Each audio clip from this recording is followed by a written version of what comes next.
और कर्नाटक के मांड्या से इस वक्त एक बड़ी खबर आ रही है। मांड्या में गणेश विसर्जन के बाद यहां बवाल हो गया है। दो समुदायों में टकराव के बाद यहां पर हालात बिगड़ गए हैं। पुलिस ने बीएनएस की धारा 163 यहां पर लागू कर दी है। मौके पर भारी संख्या में पुलिस बल की तैनाती हो चुकी है। गणेश प्रतिमा पर हमले का आरोप वहां पर लोग लगा रहे हैं। हिंदूवादी संगठनों ने इसका विरोध प्रदर्शन भी किया। इसे लेकर पुलिस ने यहां पर शांति की अपील की है। तस्वीरें आपके सामने हैं। कर्नाटक के मांड्या की तस्वीर है।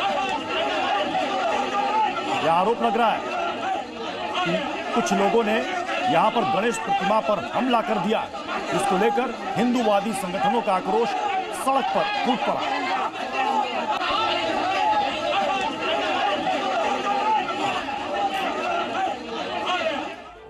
क्या मंदिर के बाहर ऑपरेशन सिंदूर के नाम पर रंगोली बनाने से दंगा भड़क सकता है? यह सवाल बड़ा अजीब सा है, मगर केरल में जो हुआ उसके बाद यह सवाल बेहद अहम हो चुका, क्योंकि संघ के 27 स्वयंसेवकों पर दंगा भड़काने का केस दर्ज किया गया है। हालांकि इसके पीछे पुलिस ने दूसरा तर्क दिया, लेकिन इसको लेकर लेफ्ट और राइट में ठन गई। 2026 में होने वाले चुनाव से पहले बीजेपी और वामपंथी सरकार आमने सामने आ गई।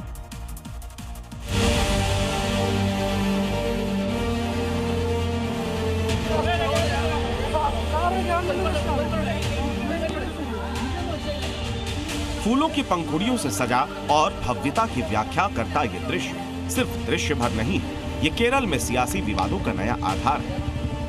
हिंद के सपूतों के शौर्य, साहस, सामर्थ्य और सफलता की विवेचना करती ये तस्वीर लेफ्ट और राइट के टकराव की नई वजह है। ये रंग बिरंगे पुष्पों की रंगोली दहशतगर्दी के विरुद्ध युद्ध में विजय के प्रतीक के तौर पर उकेरी गई है।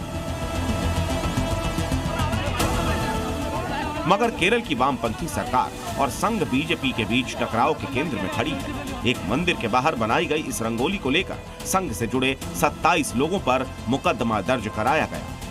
अब लोग ये जानना चाहते हैं कि आखिर इस पुष्प रंगोली पर विवाद की वजह क्या है? इसमें ऐसा क्या है जो सरकार की आंखों में गड़ गया? क्यों संघ के 27 स्वयंसेवकों पर केस दर्ज हो गए? इन सवालों का जवाब जानने के लिए सबसे पहले आप ये जानिए कि इस रंगोली को मलयालम में पुक्कलम कहते हैं, जो कोल्लम के पार्थसारथी मंदिर के सामने बनाया गया था। ओणम उत्सव के दौरान ये रंगोली संघ के स्वयंसेवकों ने बनाई। इसमें ऑपरेशन सिंदूर का जिक्र है। इसमें कलश रखा हुआ है, दीपक स्टैंड रखा हुआ है। रंगोली के ठीक बगल में संघ का एक झंडा लगा हुआ है। देखने में ये अद्भुत लग रहा है, मगर ये तस्वीर मंदिर समिति को चुभ गई। मंदिर समिति ने तुरंत पुलिस को कॉल किया। पुलिस आई और जो रंगोली बनाई गई थी उसे हटाकर जिन लोगों ने इसे बनाया था उन पर केस दर्ज कर दिया गया। मंदिर समिति की शिकायत पर पुलिस ने संघ के 27 स्वयंसेवकों पर दंगा भड़काने के इरादे से जानबूझकर उकसावे की कार्रवाई करने, कई लोगों द्वारा आपराधिक कृत्य करने और लोक सेवकों द्वारा वैध रूप से घोषित आदेशों की अवहेलना करने का मुकदमा दर्ज कर दिया। साफ, सरल और स्पष्ट शब्दों में समझिए तो भारतीय जांबाजों के पराक्रम की विवेचना करने वाली रंगोली बनाने वालों पर दंगा कराने का केस दर्ज किया गया है। सवाल है कि इस रंगोली से दंगा कैसे भड़क सकता है? मंदिर के बाहर बनी इस रंगोली से किसे आपत्ति हो सकती है? तो इसके पीछे मंदिर समिति का तर्क है ये झंडा, जो राष्ट्रीय स्वयंसेवक संघ का है, जिसे रंगोली के ठीक बगल में बनाया गया है। केरल की लेफ्ट सरकार के अधीन काम करने वाले मंदिर समिति का दावा है कि इस तरह की रंगोली हाईकोर्ट के आदेश का उल्लंघन भी है और इससे दंगा भड़कने का खतरा है। आगे का सवाल है कि मंदिर के सामने संघ का झंडा बना देने से दंगा कैसे हो सकता है? बीजेपी इसी को लेकर बेहिसाब आक्रोशित है। बीजेपी इसे ऑपरेशन सिंदूर में शामिल सैनिकों का अपमान भी बता रही है, पहलगाम में मारे गए लोगों का अपमान बता रही है और पूछ रही है कि क्या केरल में या पाकिस्तान जिसे ऑपरेशन सिंदूर से आपत्ति है। I don't know how the Kerala police, the LDF government, take cases against the people for displaying the Operation Sindoor. Does it mean that the Kerala government, LDF government, CPM government stands with the Pakistan terrorism?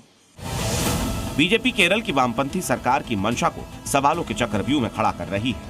उसकी नीति और नियत को हिंदू विरोधी के साथ साथ सेना विरोधी बताकर घेरने की कोशिश कर रही है। तो जिस मंदिर समिति को इस रंगोली से आपत्ति है, वो हाईकोर्ट के उस आदेश का हवाला दे रही है जो साल 2023 में आई थी केरल हाईकोर्ट के मुताबिक समिति की अनुमति के बिना मंदिर परिसर में फ्लेक्स बोर्ड या किसी भी प्रकार का सजावट नहीं किया जा सकता है।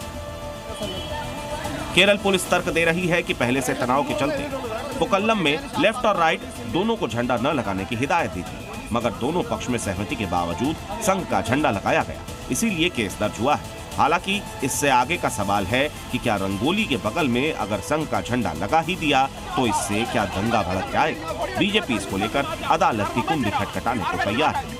ब्यूरो रिपोर्ट, जी मीडिया। Zee News.